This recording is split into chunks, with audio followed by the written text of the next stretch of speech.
Talking about the most ridiculous moments in Price is Right history has become one of my most viewed and one of my most talked about videos in the recent history of this channel.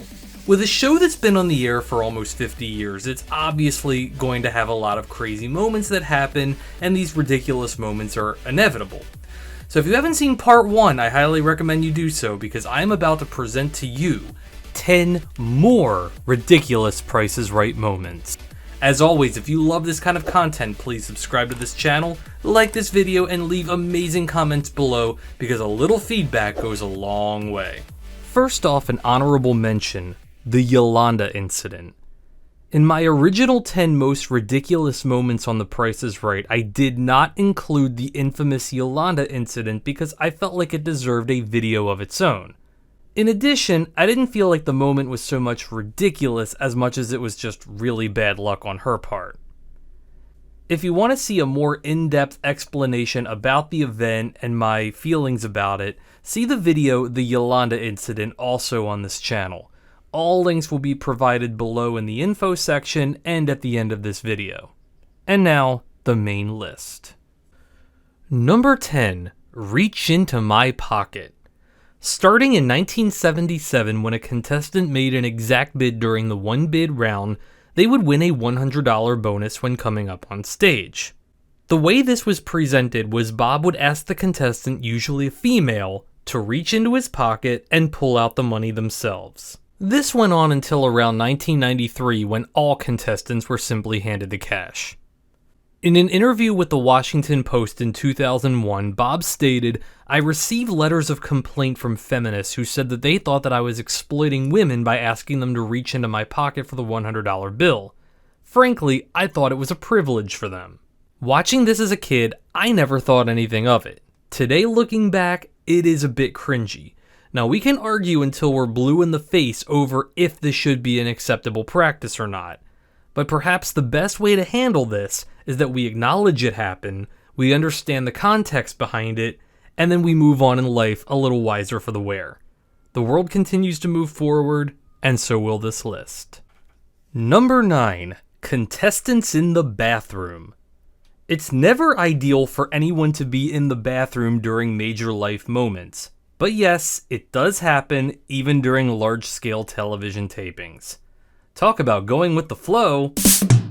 The first time it happened, and arguably the most famous time, was in 1976 when Patricia Bernard was called down. As soon as her name was read, a gentleman who she was attending the show with jumped out of his seat and ran right out the back door. Bob immediately knew what happened and without hesitation went into what a good host would do, fill the time until she ran back. Bathroom references have always been touchy when it comes to television. It was only a mere 5 years prior on an episode of All in the Family when the sound of a toilet flushing could be heard. Easily, this was a groundbreaking and highly controversial moment in history, and it wasn't until the late 1980s that toilets would even become regular sources of comedy. No pun intended. That's what makes the first occasion with Patricia so memorable. Add the longer total runtime, the initial reaction from her male companion, plus Bob's highly entertaining ad-libbing, and the moment became an instant classic. Now hopefully if she had to reach into Bob's pocket, she washed her hands first, but that's a whole other argument. Number 8. The Treadmill. In 2015, a contestant named Danielle Perez came on down and went up on stage to play one right price for a treadmill and a sauna, which she won. What makes the moment kind of ridiculous is that she was offered a treadmill even though she didn't have feet. Although I'm sure it seemed really awkward for everyone involved, she clearly was very excited for the win and really embraced the moment on stage. Danielle is a comedian and had really great sense of humor about the entire situation, stating that you have to be able to laugh and that there are far worse things to happen to a person than to be given a treadmill. Sure, it probably would have made a little more sense for them to come up with some kind of alternative there on the fly, but really, if it was any other prize, it wouldn't have been so talked about. So, in the end, it was kind of a win-win situation for everybody involved. Number 7. This guy. Well,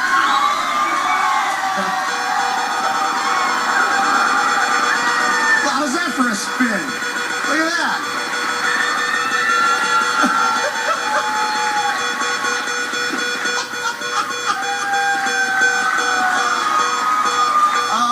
Well, at least he was having fun.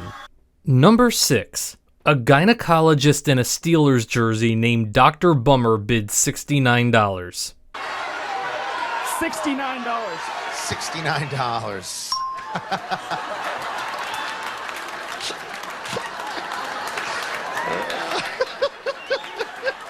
Nice. Number 5. The Clock Game Miracle. Clock game should be considered an automatic win as long as the contestant knows the strategy to win it, and so many of them do.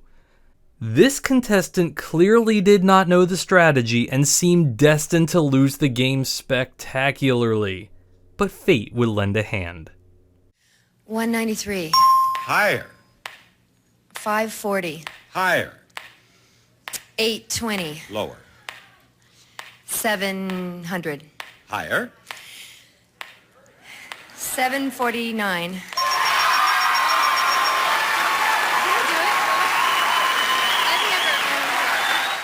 Was it sheer luck?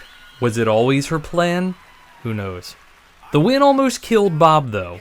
And speaking of almost killing the host, number 4, a contestant almost kills Drew.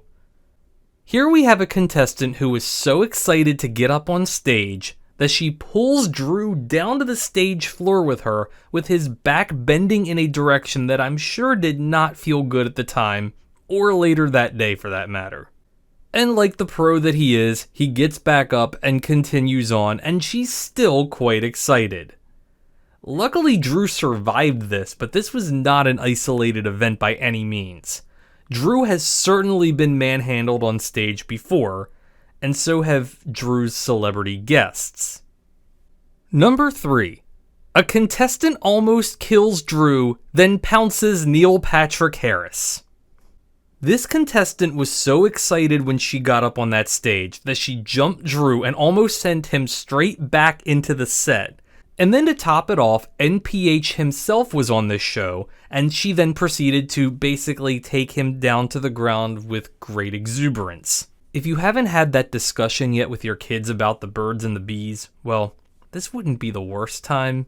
Not the best time either. In fact, that's a terrible idea, forget what I just said. This is just a lot of really weird awkwardness. And while it does seem like this does happen quite often in the modern era, Bob has certainly got this kind of attention as well. Number 2, lip service. In this classic moment, the contestant wanted to give Bob a kiss on stage, as many contestants do. But instead of the friendly peck on the cheek that we've all come to expect, this lady went for something just a little bit more memorable. She then claims that she doesn't even care if she wins, and Bob jokingly motions for her to forget the game and go have a good time behind the set probably somewhere. Maybe she forgot he was married? Maybe he forgot? Either way, whatever your opinion of the situation is, let us never forget how completely insane the beehive hairstyle was at that time. And if there is anything we can take away from this whole situation, I think we can all agree that that hairstyle sucked.